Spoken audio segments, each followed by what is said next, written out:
USEC, the Trade Union Congress of the Philippines is appealing to the President to push for the urgent passage of the legislated wage hike, 200 pesos, citing the dire living conditions of workers.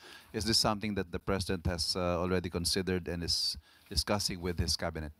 Actually, ang direktiba lamang po ng ating Pangulo ay sundin po kung ano yung nasa Labor Code at nagbigay na rin po siya ng kautusan na i-review po ng Regional Tripartite Wages and Productivity Board ang mga salary or wages ng ating mga kababayan sa bawat rehiyon.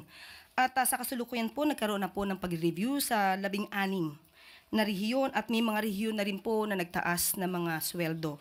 Ibibigay ko na lamang po sa inyo ang mga detalye kapag ka po nasa akin na po ang kopya. So yun po yung pinaka-good news po natin sa ibang mga kababayan po natin. At sa ganito po kasing pagtataas ng sweldo po, kinakailangan din po natin kasi madinig lahat ang employers, employees, para po mabigay po natin ang mga mas maganda at reasonabling sweldo po para sa kababayan natin. So wage boards pa rin po. As to the legislated hike, the President is not keen on pushing for that?